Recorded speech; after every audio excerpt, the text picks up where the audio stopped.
You're listening to the Monocle Daily, first broadcast on the 24th of September 2025 on Monocle Radio. Germany rearms, which is good now. The latest offering from Donald Trump's medicine show, and the Korean city where the signs aren't in Korean. I'm Andrew Muller. The Monocle Daily starts now.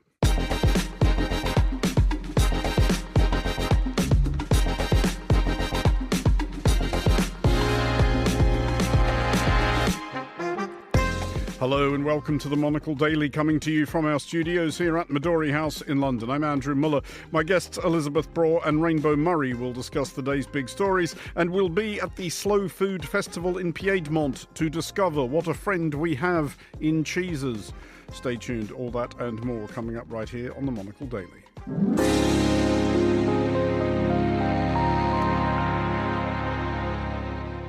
This is the Monocle Daily. I'm Andrew Muller, and I am joined today by Elizabeth Braw, Senior Fellow at the Atlantic Council, author of the upcoming title Undersea War, and by Rainbow Murray, Professor of Politics at Queen Mary University of London. Hello to you both. Hello. Hello. Elizabeth, you have come from Eindhoven, which is not a sentence I believe I have ever uttered before. You soon will. Well, I just have. That box is now ticked. Yes. What were you doing in Eindhoven? I was visiting ASML, which is a chip company, so as in computer chips, and it's an indispensable part of modern economies, and that's what makes it so crucial. And yet, to most, it's totally unknown, because who among us knows a lot about what chip pieces look like? But ASML, mark my words, you will hear about it. If it were to happen that its products were not to be available, you would know about it. What actually goes on at a chip factory? Can you actually see anything once you get there?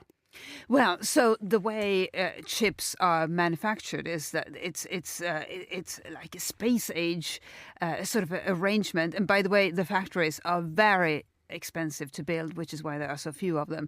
But it looks like nothing you have ever seen in any other manufacturing plant. It looks more like a science laboratory. But this is, I think, it's safe to say, the most crucial component of modern economies.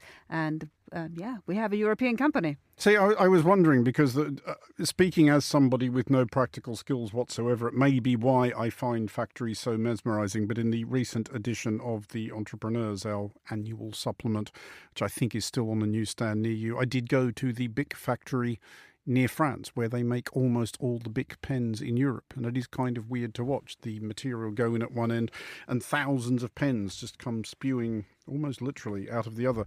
Andrew, if I can add one more thing. The reason you don't know anything about manufacturing is that your school system probably didn't make it mandatory for high school students to do work experience in different fields in the school system. But I attended, you had to. So I have worked in a factory, and I've worked in an old people's home, and I've worked in a supermarket. And I think, at the time I thought it was silly, but now I realize it's quite useful to have a bit of a better understanding of the hard work that goes on in areas that we may not be interested in.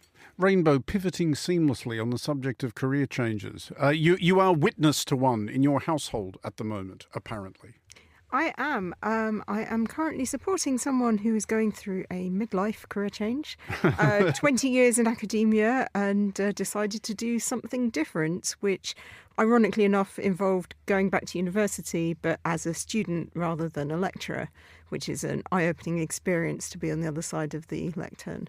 Have they gone full student? Are they sleeping till 3 o'clock in the afternoon and listening to a lot of angry music made in the Pacific Northwest? Well, this course is actually pretty intensive. So he's going to be working hard, probably harder than he actually did at the other end. That's what everyone says when there's someone in their families go to university. This will be hard work. Yeah, well, I mean, they've timetabled stuff for pretty much the entire day, all day, every day. So I think it's going to be a good shock to the system. Well, We will start. Is there a seamless pivot shock to the system to this? Probably, actually, because we're going to start with Germany and its plans to swiftly and dramatically rearm. And yes, we can enjoy the irony that in 2025, most of Europe is actually pretty delighted by this. Germany, until very recently regarded as something of a foot dragger on military matters, is now pitching itself as lead nation on Europe's general and generally overdue commitment to tooling up in recognition of the fact that while the member states of the European Union may have evolved to a post-imperial phase, Russia most certainly has not. Germany now wants to lead the EU on joint arms projects. This is ahead of the publication of a roadmap on how to get the EU fully ready for further Russian nonsense by 2030. Elizabeth, 2030, given recent occurrences involving Russian drones in Estonia, Poland, Romania, etc., does seem like quite a long way away. Shouldn't Europe be... I mean, I know you can't fix this overnight. You can't make up for decades of underspending and complacency in a week. But is 2030 a soon enough timescale? It's the good thing to say about that is that it exists. And yes, it is 5 years from now. But to get to it, you obviously have to start pretty much now. And that's what's happening. And what is fascinating to see is that the defense manufacturers in Europe, their order books are full. They are working around the clock in factories that look a bit more like traditional factories than do chip fabs. But they work without, I shouldn't say around the clock, that's not always the case, but the order books are full, they work full steam, and they are cranking out as much weaponry as they can. But the other thing to remember is no amount of weaponry will make any difference if you don't have enough manpower, and that includes men and women. And so that's why having a goal, a timeline set for equipment is in essence, is fine, because you will have to match that with enough men and women in the armed forces. And you can't just hire big time, because you need trainers to train those new soldiers. So unfortunately, it's taking some time, but it's happening in parallel. And as you say, Andrew, it's in some ways led by Germany, or at least Germany is bringing a lot of energy to this new development. The question has to be, though, Rainbow, does Germany actually mean it this time? Because, of course, for the entire post-World War II period, everybody sort of understood that Germany was going to be a bit anxious and unhappy about military-related matters for obvious reasons. And I don't think most of their European partners were terribly upset that Germany was anxious and unhappy about military matters. I think we can remember at this point that the first NATO Secretary-General, Lord Ismay, said that the whole point of the alliance was to keep the Americans in, the Russians out, and the Germans down.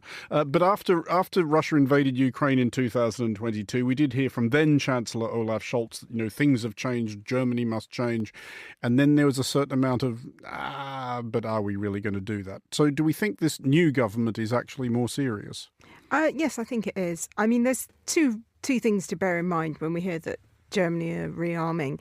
The first is that unlike the now distant historical threat that Germany posed, Germany is not arming against Europe, it's arming with Europe. And this isn't offence, it's defence against a common enemy that Europe feels a very pressing need to defend against, namely Russia. And it comes in a context where you're talking about, America in, Russia out. Well, now we're not entirely sure whether America is still in. And in the absence of America, we need to rearm. And I'm fairly certain that if Europe is, up to full military strength by 2030, we can expect another speech from Donald Trump taking all of the credit for that by saying, well, I pulled out of Europe and made them get on with it. He'll be halfway into his third term by then. He will. But another thing to bear in mind is that Europe now is not the Europe of 10 years ago either. The UK has left the European Union. And so that now leaves France as the sole nuclear power within Europe. They've offered to extend their nuclear umbrella across Europe. And I think Germany is now looking at its French compatriots who normally sort of co-lead Europe and is seeing them as sort of the sole leaders on this one and thinking, well, we need to get back in there as well and take a little bit of ownership of this, but also spread the responsibility around. Well, on that thought, I was wondering, Elizabeth, about the internal dynamics of Europe and how they might be unbalanced by this, because as Rainbow points out, once the UK left the EU, I think France kind of liked the idea, and it had reason for thinking this. We are now the default leaders of Europe. We are the only nuclear armed power that is in the EU and NATO, permanent 5 of the Security Council. Obviously, we are now in charge. They are going to already, I think they can anticipate a certain amount of challenge to that idea from Poland and certainly Ukraine when or if it joins both of those blocs. But is France, deep down where it lives, really happy about the idea of Germany as a military power? You know, this is part of the miracle, really, of post-war Europe, that it's that Germany as a military power it just doesn't spook anyone, including the Poles, who have suffered more from German aggression than almost anybody else. They are strongly supporting Germany strengthening its military capabilities. So it is. I can't think of any country in the history of well, in modern history at least, that has had a certain experience and drawn such profound conclusions from it that the risk of whatever happened before happening again is just not on anybody's mind. Russia has certainly not drawn those conclusions. It has had many opportunities for itself to conclude that it has acted in ill-advised ways over the decades and generations. It has just never drawn any conclusions from its aggression vis-à-vis other countries, and it continues to harm other countries to this day, which is, of course, why Germany has to step up and take this more important role in European defence. Although, just finally on this one, Rainbow, fun scenario, Germany gets almost all the way to fully rearming, becoming a military superpower. At the election in 2029, they elect Alternative for Deutschland. Ooh. I mean, that's a scenario to send chills down the spine, I won't lie. But they are doing this not, I mean, to reiterate, they are not doing this as a solo actor. They are doing this very much as part of a coordinated European effort. And so we need to see their militarisation within the European context as opposed to a purely national context. And they want to collaborate in the production and use of those arms. And so we wouldn't necessarily see them as a sort of German military state, but as a German contribution to a European defence system. Well, to the United States now, and to one pronouncement in particular from the especially rather bountiful banquet of balderdash served up this week by President Donald Trump. In between telling a memorial service that he hates half his fellow citizens and complaining about malfunctioning escalators to his fellow world leaders, Trump has informed America's parents and parents-to-be, apparently at the behest of U.S. Health Secretary and whale-beheading bear corpse dumper Robert F. Kennedy Jr., that there is a link between the consumption of paracetamol during pregnancy and autism. To be clear, there isn't. Rainbow, always a difficult question where Donald Trump's various utterances are concerned. Why do we think he's saying any of this? He has never had the strongest relationship with science, fact, tactfully truth, women. So I am not entirely flabbergasted that he could get this one so fundamentally wrong. May I remind people of his rather ill-informed notions of how to deal with COVID, such as injecting bleach. But this reminds me in other ways of COVID and the fear that some people had of vaccinating. I strongly recall people who were pregnant during the height of the pandemic who were being urged by doctors to get vaccinated against COVID because COVID placed them at particular risk during pregnancy. And instead, they heard the rumours that the vaccine could cause damage to their unborn child, which was actually the exact opposite of the truth, and refused to get vaccinated. People are susceptible to these messages. People are sometimes suspicious of what they see to be authority or the elite establishment out to get them. And so if someone says something that confuses them or contradicts what they've been told, they don't necessarily go, well, that must be wrong. Sometimes they go, maybe I've been lied to and I need to do something different now. And that's why it's so dangerous. Because for all of those reasons, I think, Elizabeth, there is a big overlap, isn't there, between enthusiasm for health misinformation and any kind of conspirazoid political extremism. And this is on both right and left, though we have seen in the UK today Nigel Farage, the leader of Reform UK, nodding and winking to Trump on this particular one. It's a demonstration, I think, anyway, that people who believe one variety of conspiracy theory will tend to believe all of them. Yes, and it's extraordinary that this development is taking place in America. So both of my children were born in America, and it was just, there was never any question that among anyone that I knew, and certainly not in my family, that they would get the vaccinations offered to them simply because those vaccinations help protect against illness. And there was never any question that if something is recommended by the doctor or advised by a doctor as safe to take during pregnancy, that you would then challenge the doctor on his or her knowledge of medications. And remember, when in the United States, when you're pregnant, you're not seen by a nurse, you're seen by a gynecologist. So these are it's the highest level of knowledge available, but even so, these conspiracy theories have taken hold, and as you say, Andrew, both on the left and the right. And I think it has to do with not so much medicine, but people trying to explain things that are unexplainable or inexplicable, and coming down on the side of conspiracy theories. There may be things in life that we can't explain. For example, why some children get autism, and so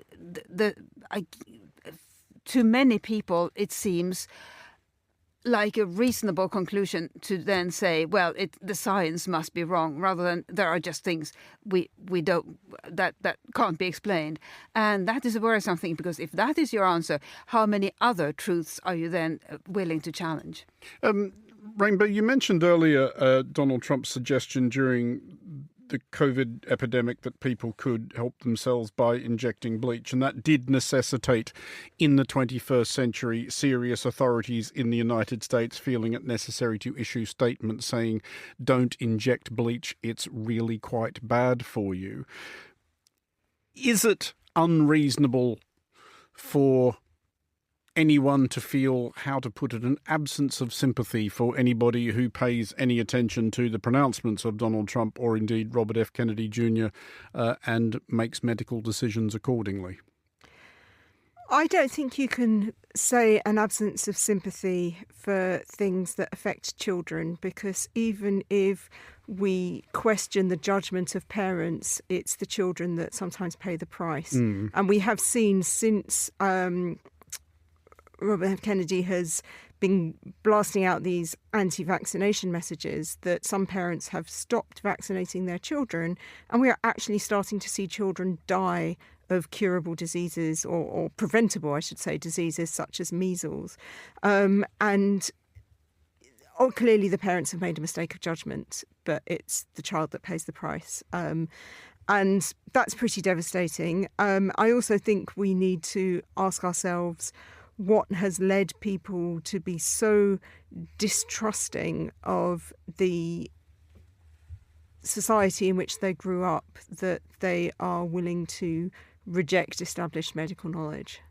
And just finally on this one, Elizabeth, a statement like this does prompt questions for the news media in that, as is annoyingly often the case, you can't really not report what the President of the United States says because they're the President of the United States and anything they say because of that tends to matter. But how disrespectful the word?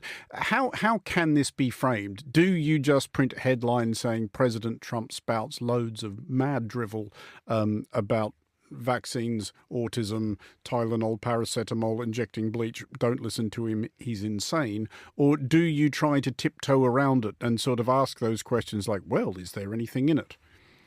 Well, that's the thing you shouldn't do. So if you put a headline in your newspaper or indeed on a radio show asking whether Tylenol is harmful if taken during pregnancy, then you give that notion validity, right? So instead, if you're going to mention it, then do it as a statement saying that Tylenol is not harmful if taken during pregnancy. But it's interesting. So well-meaning journalists and publications have tried to play that really crucial role of informing the public, and I've seen so many Q&As printed and sort of information columns about this, and often it starts with a question, and that again I think gives validity to a notion that should be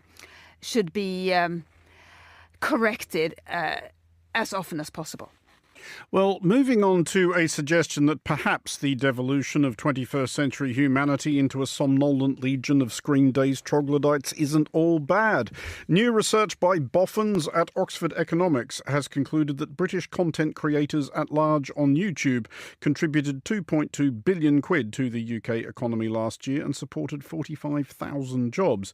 At least partially in recognition of this, an all-party parliamentary group of MPs is to convene to represent the interests of creators and influencers. Elizabeth, through gritted teeth, do we have to admit that this is a real job? I have to laugh in between having my teeth gritted. Yes, it is extraordinary. I guess people with the mindset of me and probably you, Andrew, would look down on influencers and I would, and I do. Content creators are, of course, a wider category than influencers, but nevertheless, these are jobs that we would just a few years ago not have considered real jobs, but they do exist and they do create jobs. What I would flag up, though, as it were, is that they also clog up a whole lot of bandwidth in the undersea cables that connect the world. So if there were to be any damage to any undersea cables, they would immediately if there were enough damage to undersea cables, they would immediately be out of a job. And are you aware, Elizabeth, by any chance, of an upcoming book that might discuss this urgent security question? I am, and it's coming your way a year from now, called Undersea War. Seamlessly done. Rainbow, are we gathered around this table at this point a bit the equivalent of sort of, bewildered High Court judges circa the 1960s trying to understand that rock and roll music was actually a thing that people were making a living at? Well, you know what? I'm gonna do a shout out for content creators. I'm gonna stand up for them. We were told that video killed the radio star, but here we all are talking on the radio. Radio is still going strong. Videos are still going strong, and I think there is room for the internet as well and streaming in this economy. It's a fad. But I mean, content creators are more than just influencers. I mean, if someone is doing a video of themselves doing something utterly banal from which no one learns anything, you could say, well, what is the point of that? But some content creation is creative, it is informative. I'm going to give the example of recipes. We see a lot of people. We see a lot of people now who make a living out of recipe blogs and cooking tutorials on YouTube, and one could argue that that is actually a lot more engaging and constantly reinventing itself compared to picking up a recipe book. And I do think there is space in this world for people who do that. I do think it is a genuine career in the sense that it is work that goes into it and there is benefit to society that comes out of it. So I would not tar the entire world of content creation with a negative brush. I would say maybe we have room for this in a modern thinking economy. I will acknowledge at which point, Elizabeth, that one of my lockdown era sanity savers were in fact the recipe videos of an Australian content creator called That's What I Reckon, who was a tattooed heavy metal drummer, I believe, who stood in his kitchen and swore a lot while flinging ingredients around and actually made it all look like tremendous fun. Did you have fun repeating it at home? Became a superstar in the process, and good luck to him. So I was going to ask you both, are there any actual YouTuber / content creator / influencers whose work you would admit to consuming? I guess that question was among friends, directed Elizabeth. I'll tell you what I watch on YouTube. Go on.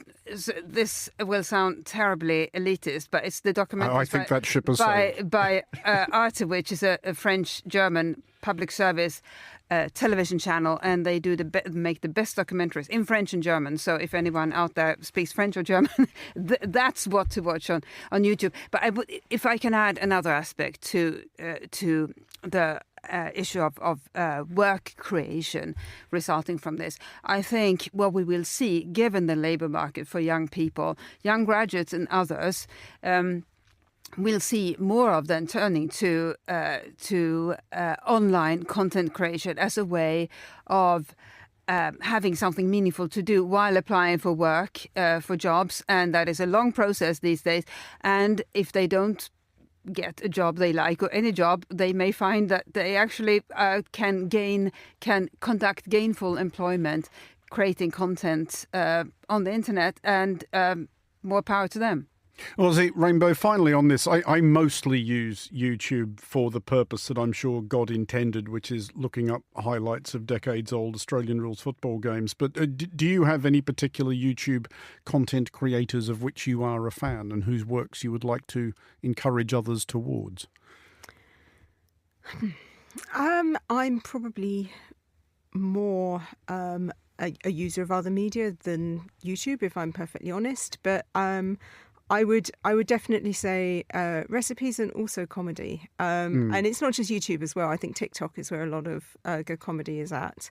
It has created a platform that has enabled people to move away solely from stand-up and expand their audiences by doing videos that are normally not the sole purpose of the person doing it, but part of a portfolio career that enables people to make a name for themselves that then perhaps leads into more traditional employment as well. Well, to South Korea now, specifically Suwon, where cafes, shops and other small businesses are having to be bribed by the local government to render their signage in Korean. Said businesses have defaulted to English script, but in a pilot programme, up to 2 million won, or about €1,200, will be made available to a small number of businesses to repaint everything to use the Korean alphabet instead of or as well as the English one. Elizabeth, this should be, shouldn't it, the risk of sounding like an Ayn Rand reading libertarian crank? This is surely up to the businesses. The market has spoken. The market has spoken, but we all have a responsibility for keeping our languages alive. And if we don't take that or assume that responsibility, then languages other than English will decay. Because that would make the world an awful lot more convenient for me personally. And it would also make the world a lot less interesting. And you see countries with smaller languages, think of Estonia, for example, they spend a lot of effort to keep that language alive, to make sure more people learn that language, because it is so easy to just turn to English, especially if you're a small country and you have a lot of visitors who invariably speak English, because it is the lingua franca. So, or is it the whatever the equivalent English expression is these days? So more power to the Koreans, and I have to say, I wish Germany would do the same. The Germans are getting lazy when it comes to new words. They have so many options in creating new words. Instead, they use English words. They should learn from the South Koreans. Rainbow, is this a potentially especially dangerous trap for those countries whose language is not written in the Roman alphabet? They feel obliged to put something up for tourists, business visitors, etc., in a way that maybe European countries don't. Because if I go to Europe, if I go to Germany or Spain or Italy, I don't speak German, Spanish or Italian, but if I look at, say, a menu in German, Spanish or Italian, I've got a fighting chance of ordering something I want to eat. If I'm given a menu which is just in Korean or Chinese or Japanese, or in fact even Greek or Bulgarian, I have almost no idea. In fact, exactly none. Bear in mind, though, it also depends where in a country you are. You'll see that certain touristy areas are much more likely to have things in international languages, because it's fundamental to their economy that people are able to go there and understand enough to spend money. And so it's easy for us to say, well, everything should just stay in its own language. And speaking as an enthusiastic linguist, I have a lot of sympathy for that argument. But I also think that if people are trying to promote a tourist economy, it can be quite difficult to do that in a language, and as you said, also an alphabet that people don't necessarily understand. But I would also say that whilst Korea might be trying to accommodate certain Western tourists with signage in English, they are also doing quite a good job at the moment of cultural exports. An example being that in my local large shopping centre, there is now a Korean beauty store, which my K-pop loving tween dragged me to. And it turns out that this is generally targeted at people with a Korean complexion, and wasn't particularly suited to my blonde-haired, blue-eyed child. But she was so enchanted by K-pop that she wanted to experience anything that was related to Korean culture. So there is some take, but I think there is also some give, and that's arguably a good thing. Well, on that equivocal note, Rainbow Murray and Elizabeth Brewer, thank you both for joining us. On today's show next, if you were in northern Italy over the weekend, you might have smelt a pungent whiff as the 15th edition of Cheese, Slow Food's biennial festival dedicated to raw milk cheeses from all over the world, took over the hill town of Bra. Slow Food is an international movement created in the 1980s by way of protest against the growing fast food culture in Italy. Promoting good, clean, fair food and defending biodiversity and tradition, Cheese has become one of its most popular events. This year, 400 exhibitors from Italy and 13 different countries bought thousands of wheels for visitors to discover, taste and buy. Monocle contributor Danny Metzman was there and sends this report. I'm in the northwest Italian Piedmont region in the city of Bra. Every 2 years, the hill town's picturesque streets and piazzas are transformed into a giant fair for cheese lovers. The 4-day event hosts cheese producers and sellers from all corners of the globe and features tasting workshops, conferences and fun activities for all ages. I've been talking to Slow Food's Francesco Sottile about the history of cheese. We are in love with this event because the event is in Bra, where there is the headquarters of Slow Food, there is the history of Slow Food, and so many people is attracted to be here and to celebrate with us farmers and products, but I would say communities. It's not just an exposition of many, many communities. This is just one big community. One of the ways Slow Food works at protecting traditional foods and production methods is by creating presidia. Presidium status being a recognition of quality and authenticity. There are now over 100 dairy Presidia, more than any other food type, and at cheese there's an entire street dedicated to them, Via dei Presidi.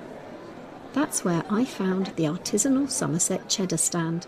I'm Jamie Montgomery, and we make a very traditional cheddar cheese in Somerset, the home of cheddar, and my family have been doing it since 1911.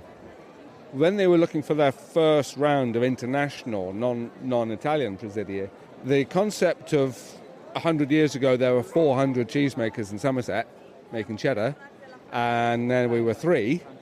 They grabbed hold of that and thought, hang on, we're going to have to do something here.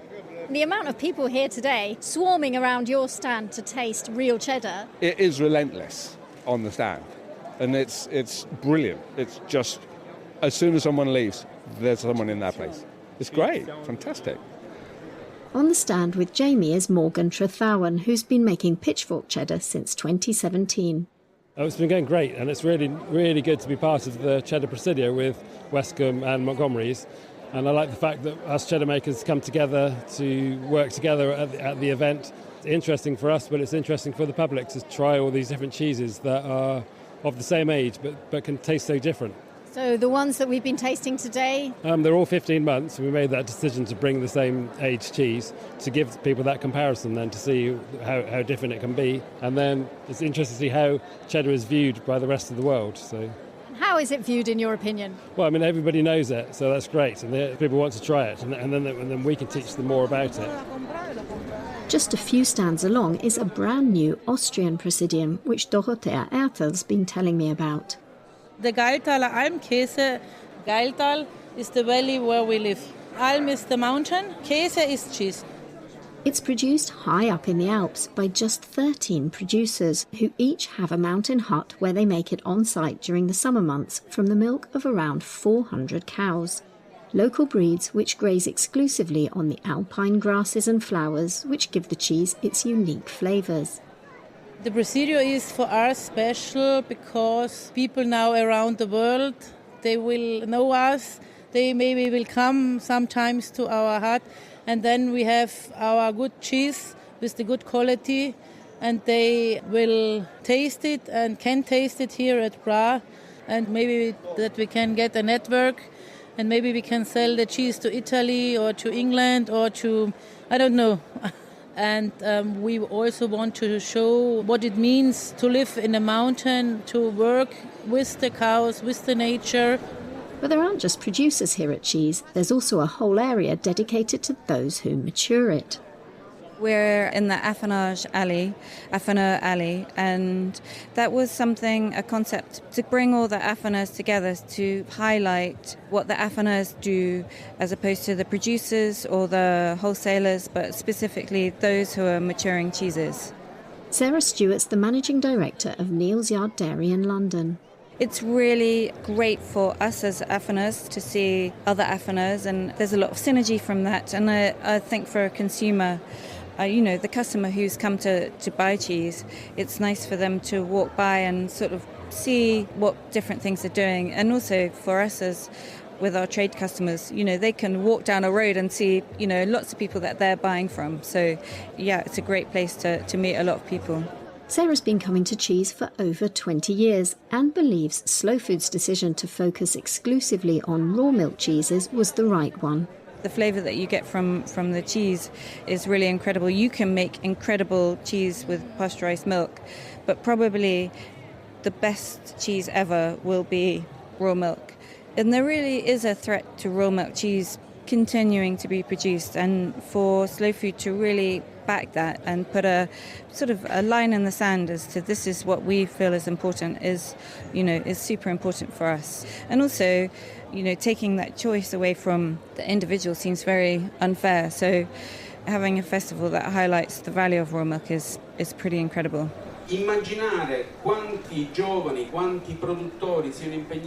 While there are serious conferences ranging from modern-day shepherding to landscape protection to innovative uses for wool, there are also plenty of fun tasting workshops, pairing cheeses with wines and beers, or even, more bizarrely, with dates. For example, in England, they do eat a lot of cheese with Whatever you choose to taste or do, Francesco Sottile says visitors always leave cheese with a new awareness. You will know everything about that product because the farmers are eager to transfer the experience, to transfer the story, to transfer the cultural, to transfer the territory. So it's a different way, different approach to sell a product. And we are very proud about that because it is what we have been trying to develop for many, many years in this event, in the other events we organize. And many of us, I'm the first, we consider that this is the best event that Slow Food organizes every 2 years. For Monocle in Bra, I'm Danny Mitzman. Thank you, Danny. That is all for this edition of The Daily. Thanks to our panellists today, Elizabeth Braw and Rainbow Murray. Today's show was produced by Monica Lillis and researched by Daniela Braw-Smith. Our sound engineer was Steph Chungu. And we'll end the show with a tribute to Beijing-based and architect and urbanist Kongjian Yu, who has died aged 62. Yu was travelling in Brazil to film for a documentary when his aircraft went down over the Pantanal wetlands. Yu gained global attention as an architect after the Chinese government adopted his concept of sponge cities, which use nature-based solutions as opposed to concrete to address flooding in urban environments. The founder of the College of Architecture and Landscape at Peking University, Yu is remembered for his passionate contributions to sustainable urbanism and ambitions to conserve biodiversity. Last year, Monocle's editor-in-chief Andrew Tuck spoke to him about his concept for The Urbanist on Monocle Radio. Now tell me, whereabouts could we come and see some of these interventions in action? Give us an example of a city that has begun to change and to implement the policy. So the first city which fully following the concept of sponge city is Hainan Island in Sanya City, which was a city suffering monsoon flood seriously because it is a very south tropical city. It's only a few of these tropical cities and suffer most the monsoon flood. So Sanya, we did a master plan, the sponge city planning for the whole city. We dechannelize the river and we turn the green space into sponge park. And we transform the conventional road system into a sponge road. So it become very systematically implement the sponge city idea from regional scale to community scale to individual sponge parks. And it only take 1 year actually. And you will see today the city used to be very flood prone city, now become a very water resilient city and become a tourism attraction for the whole nation. And its property value quadrupled in those areas which have this sponge park or sponge river system.